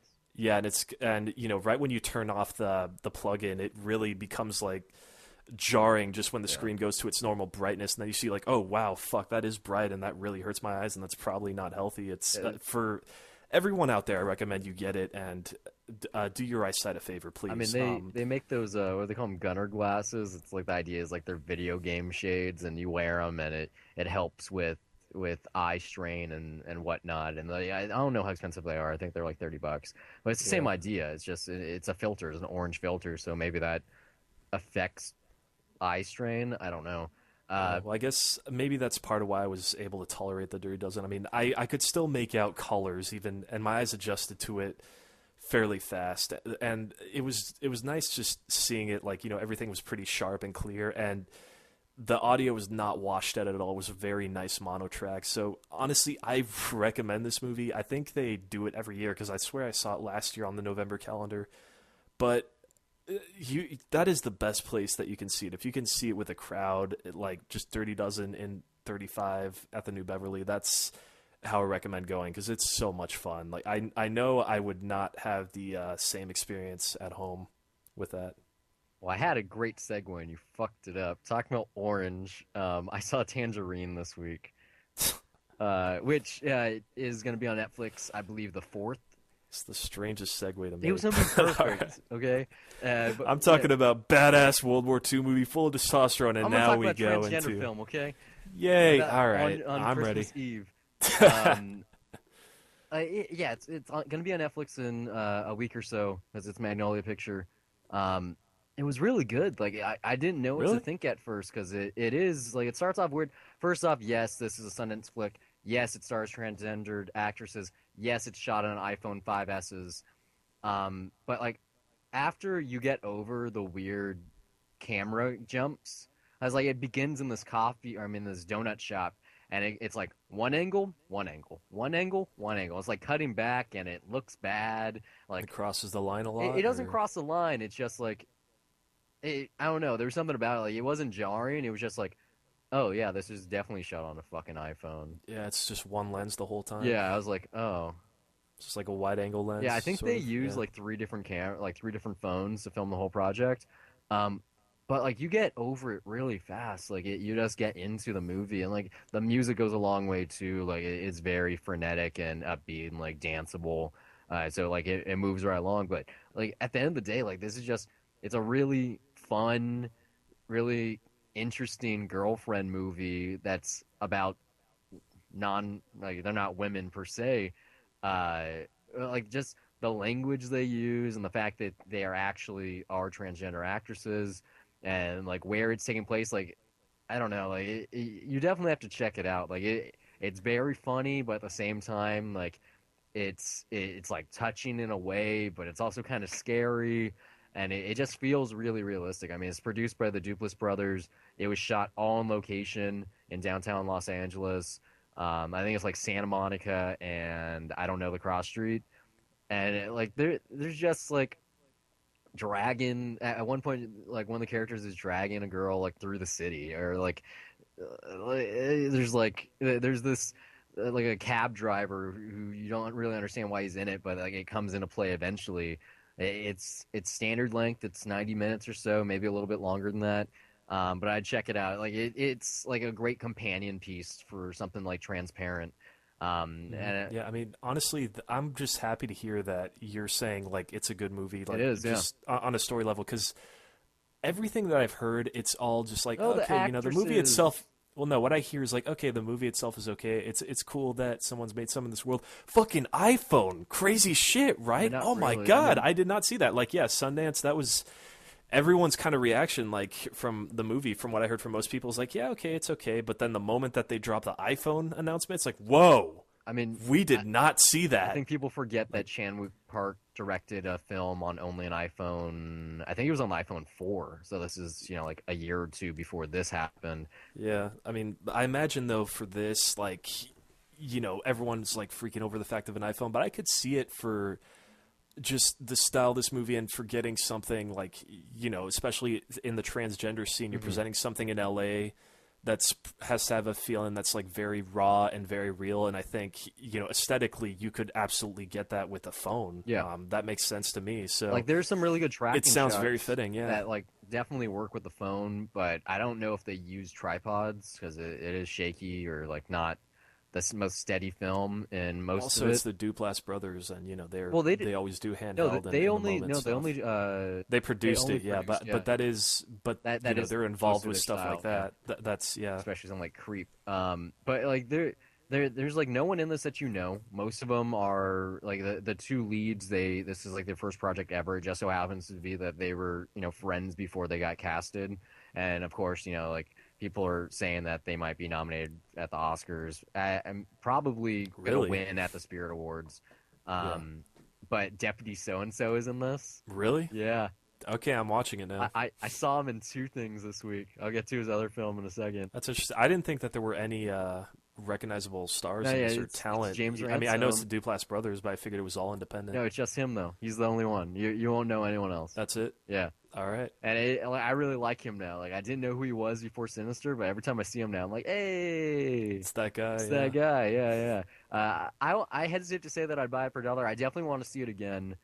Maybe not right away, but it's there's nothing special about it, but it does like it's nice. Like it's something that you haven't seen yet, and maybe that's going to change. And that's why I said like it's not similar thematically to Transparent, but obviously that it's dealing with a transgender I character. imagine just that entire scene that gives it that feeling of something new, because Yeah, that's something that we exactly. don't see on film at all, or really Well, in not any yet. Yeah, storytelling medium but that I'm that's aware of. that's the Yeah. thing though. Like even though it's about these transgendered women, and it's not just the two stars, but the people that they're on the track with, because they are prostitutes, but like at the same time, just from like a story basis, it doesn't change anything. Like it affects certain dialogue and jokes and whatnot, but and like the story as a whole, but like the story as a like the basis, like what the angle is, the plot,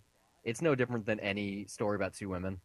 And I think that's what makes it special. Like it's not shouting like, "Hey, this is for the transgendered people of the world." Like it doesn't have an agenda like that. Like it just is. It's a movie. Like it's not trying to be something special. It's a film. I saw something in similar territory also this week. I saw the Wachowski siblings' first film, Bound. I don't know if it was the first time I'd seen it. I thought like I'd never seen it. Maybe I just saw clips before and stuff. Definitely, I know that it's used and this film's not yet rated. I saw it on YouTube. It's free. It's one of the films that the Paramount Vault has uploaded. A lot of stuff's on there. Like when Paris when it sizzles. I can't think of anything else right now. I think like He-Man, Masters of the Universe, a couple other things. But yeah, anyone can go see this for free on YouTube. Um, really interesting. Like they wrote and directed it. Stars Gene Gershwin and Jennifer Tilly. Really good modern noir, like neo noir. It's kind of renowned for being one of the few films that has a lesbian love story that isn't like fantasized, or anything like that. It helps that Lana Wachowski is a transgender woman, so that just coincidence that I'm doing back to back films here on this, but I definitely would check it out. It was on Netflix a while ago. Like I said, now it's on YouTube. I would buy this one for $1. It's interesting to see how they went from this and then their next film was The Matrix 3 years later. I mean, this was their debut, right? Yeah, like they wrote. That's insane that their sophomore effort Yeah, is The yeah. Matrix, which they were able to get that They made. they like wrote some movie that Sylvester Stallone I think stars in, but like they changed everything at the studio and they tried to get their names off of it. But yeah, like just how far away that this is from The Matrix and just not just story like camera wise, like there's some similar things. Obviously, there's no like kung fu happening, but like just like it has that title Bound. And at first, I thought it had something to do with S&M. No, that's a misnomer. Even though there are people tied up because it is a noir film, but definitely check it out. Like fun crime thriller that is like very low budget, but still like pretty powerful. I saw True Story, which I think I told you I was seeing that already. Hmm. Um, I thought it was okay. I I don't know. I kind of had the same reaction. Like it wasn't bad. Like it was, Jonah Hill and James Franco acting dramatically together. Like the stuff when they were doing the interviews, or not interviews. That's not the right word. But anytime like they were on screen together, it was really good. And then everything else was kind of not. I got it like a in cold blood feeling from it. Like I had like similar like you're in prison stuff. But like I don't know. It tried to go somewhere that didn't make sense. And yeah, it's based on a true story and they still talk to each other to this day and stuff. But I didn't. It wasn't what I thought it was gonna be. I remember Yeah, seeing the trailer and thinking like, oh wow, this looks like really fucking good. Like I can't wait to see this. And now I'm just like, I could have saw this next year. yeah. I got a question for you because I'm looking at my review right now, and I said although it's completely unrelated to the plot of this movie, it was more interesting to watch the Have I Never sequence in Unfriended. Um, I'm trying to remember what I meant by that. Can you? Does that make sense to you at all? No, not at all. No, Like that they I have like there's I don't know. No, actually no. all right. I don't know. Maybe it has something to do with lies and I don't know, telling the Maybe truth. something about lies and telling the Maybe truth. something like that. But Yeah, even but like I don't that was know. something I I mean, the said, and I whole thing can't about remember this why. movie is that you have this guy who's potentially killed and like whatever just killed his wife and three children, and he assumes the name of this reporter for the New York Times, and right when the movie begins, before you even learn about this murder, he's fired for lying about a story he wrote, and then you have James Franco who's lying to him throughout the film, and then they're lying to each other, and he's writing a book, but it's like, is it true? And then there's like this really, really weird closing scene where there's like hallucinations happening. Um, I don't know. Like, I don't recommend it. It's not bad or anything, and like Jonah Hill, like I said, Jonah Hill and James Franco are good in it together, especially since they're doing dramatic turns again. Just, I don't know. I don't know what to say about it. I thought the performances in it were strong enough, and their scenes together were, worth watching. I'd say it's a good airplane movie. Yeah. At the very least, I didn't, I barely remember it honestly, but I remember just being interested by those interactions. I guess it's yeah, it was okay. It wasn't horrible. Yeah. Um, Next up, I saw Turbo Kid, which also was at Sundance. I think it won the Audience Award or something else. Like it was big on the festival circuit. Like everyone loved it. Oh yay, '90s, yay '80s. It wasn't bad. It was. I think I talked about Kung Fury or Fury a while ago, Hmm. which coincidentally enough, my parents watched today for fucking I don't know why. It has like the same kind of thing going for it, except whereas that one is like over the top and just trying to get these jokes out there with like weird VHS tracking on a digital film and a David Hasselhoff song and going like a million miles past where it should. That's like why people like it. This is much more grounded in reality, even though it's like has like a Mad Max angle to it. It's about like the world's a wasteland, blah blah blah. Except they all ride BMX bikes to get from town to town. Like there's a tough guy who's like known for being tough because he always wins at arm wrestling. I don't know, like this movie started because they were trying to get it into ABC's of Death. Like it was like a short T for Turbo, and like it has everything about it I should like. Like it has gore, it has some fun music. Like the characters are likable. Michael Ironside's in it as the villain. Like the BMX stuff, like I said, is fun. There's like a superhero angle to it, but it feels just like Kung Fury, like that the fact that the filmmakers, and it was three directors, but the fact that they are trying to capitalize on this nostalgia, the fact that you're supposed to go into this thinking about those things to begin with, like he wears a Viewmaster around his neck the whole movie, okay? Like I don't know, there was just something about it that just it didn't seem authentic. Like the movie without this stuff going on wouldn't have worked. And even the gore, like I wasn't laughing at it. Like it was comedic, but and it looked good. Like there's some interesting stuff they do, especially like in the final fight sequence. But for some reason, like it didn't click. Like it wasn't bad. I gave it 3 stars.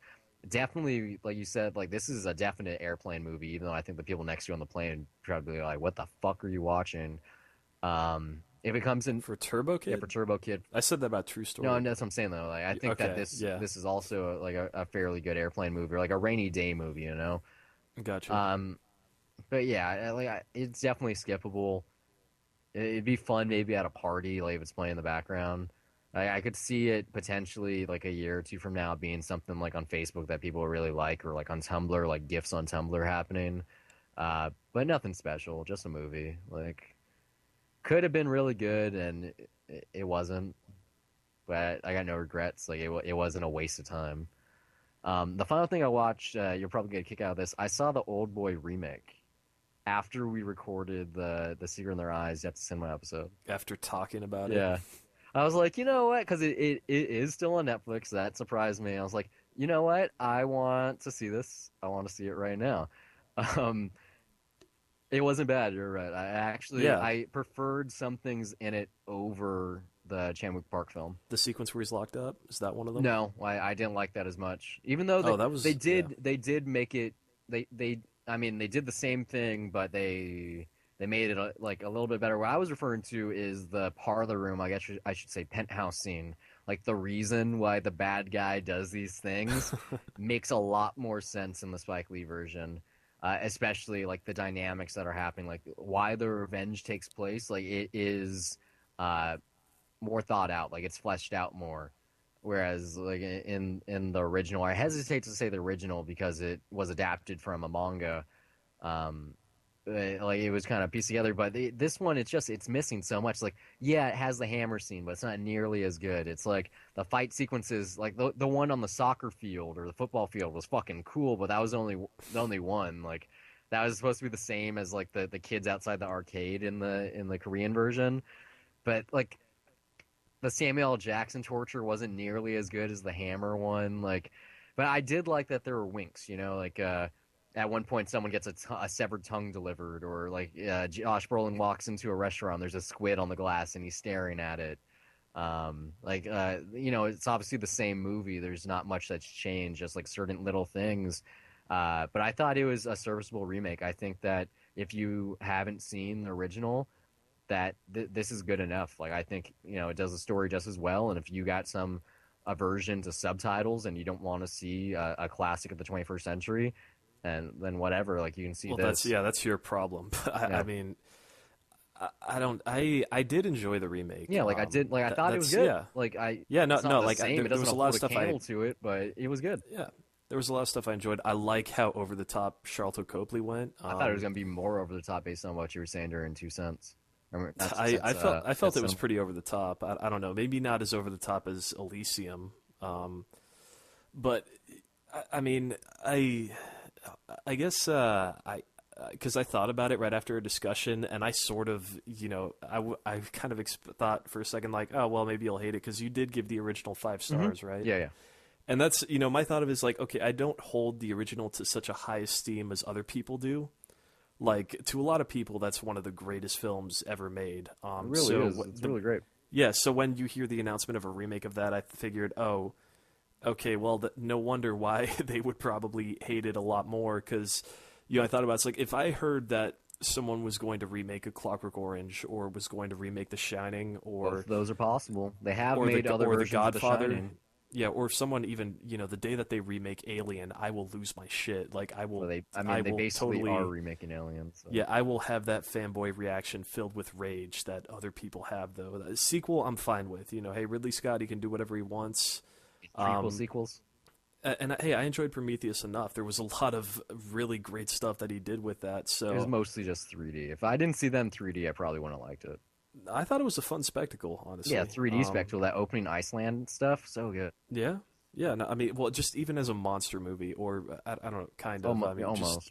the world of that movie is there's a lot of cool stuff, and I feel like the ideas are they're interesting ideas as far as like the origin of humanity, but the way it explores them is not something I would take too seriously. But yeah, just getting back to Oldboy, like I do think that might be a lot of why unfortunately it's going to get compared. Well, it has to be compared. It kind of that's the thing. begs That's what I'm for saying though. Like That's Yeah, why I it's like begging for those those comparisons little too. Like, winks. It's like you've seen the original, you're gonna get this. The people that haven't seen it aren't gonna get it. They're like, why the fuck is there octopus or whatever? But I like those little like flourishes, I guess you could say, that Spike Lee did. But what's weird about this movie is that it's not a Spike Lee joint. It's called a Spike Lee film. Apparently, he was really mad at the producers producers. because yeah, he had to cut that like the hammer sequence was still a one shot and they edited it, but I think they took out like 25 minutes or something like that. Um, and maybe that could have been a better movie. I don't know exactly what would have been there. I don't know, maybe there is that feeling throughout that I remember that it was trying to stick probably a bit more closely to the original film. I mean, it does a pretty good job. I mean, Yeah, like I said, I do it's a feel, very yeah. serviceable remake. It's not a bad movie. It's just if you have Netflix, you can easily see the original also. They're both on streaming, and Well, doesn't the original have only a dub track on it? I don't think so. I hope Because I not. remember for years I tried to do that, yeah, and that's yeah, what yeah, they yeah. They had. used to have a dub track. I doubt they have a dub track still. All Maybe right, it's a yeah, they better choice. fix that. Um, but yeah, it's just the tone, or not even the tone, but just the mood isn't nearly the same. Even though Josh Brolin does a good job, Elizabeth Olsen's good, Michael Hmm. Imperioli, Samuel L. Jackson, Charles Copley, like even Deputy So and So is a doctor who gets like 3 minutes of screen time. Uh, like the acting's fine. It's just they should have known. Well, apparently Elizabeth Olsen didn't know the twist, but they should have known not to accept these roles because almost no one out there would be, favorable to their performance, or not necessarily their performances, but just the film itself. Well, it's something that you gotta sort of anticipate for something held at that high of a It's like, level. why would Spike Lee say yes to directing it? That's what I I don't don't know. get. It really is weird because it's not a choice I would think Right? about. But yeah, Like, I do like that you can still see, just his little flourishes in there. well, yeah, it's Samuel L. Not Jackson. necessarily, I, yeah, I not like necessarily as the well, but bellhop in the prison. I thought that was cool. yeah. I understand what you're Um, saying, like the pillowcase and the whatchamacallit, the like this, not the CSI, but the mysteries of the crimes of murder or whatever the hell it's called, like that show, like that was cool. Like they did better stuff on TV. Yeah, I don't know why, but just something about the montage where he's locked up. I felt it sucked me in more. I guess emotionally, it was something that I sympathized with a bit more. That clip quickly went away. Though once he got out and just Yeah, started hitting random people, yeah, and that's really the best way that I could put this movie. Is I like the remake, but I feel like the original film, I can take it more seriously for what it wants to be. The remake, I saw it as just pure exploitation trash, and I enjoyed it as such. Very well made exploitation, but that's maybe intentionally so. But yeah, I felt it felt more like a revenge B movie, and I just had fun with it in that way. That's the best way I can put it for I myself. mean, not to be crude, but there's one reason to watch this, and it's Elizabeth Olsen's tits. Okay, they're pretty good. It's a good enough reason. I'd buy that for $1. Almost, yeah. I mean, go see Scarlet Witch in this movie with fucking Thanos and Nick Fury. Actually, you got three Marvel characters in the fucking movie together. There you go. So that's all we got for you. Like I said, next week, Two Cents is going to be a lot shorter. We're not going to have the reviews tacked on at the end there. They're going to be part of their own show. You can find us all over the internet, Facebook, Twitter, at Dollar Reviews. You can also go to dollarreviewspodcast.wordpress.com where you can find everything we do. We're available on iTunes, SoundCloud, Pocket Cast, a soon-to-be Google Play Music, just basically anywhere. We'd really appreciate some feedback. You can send us an email to dollar.review@gmail.com or comments on this wherever you find it. Share it with your friends, whatever. Thanks for listening. We'll be back next week.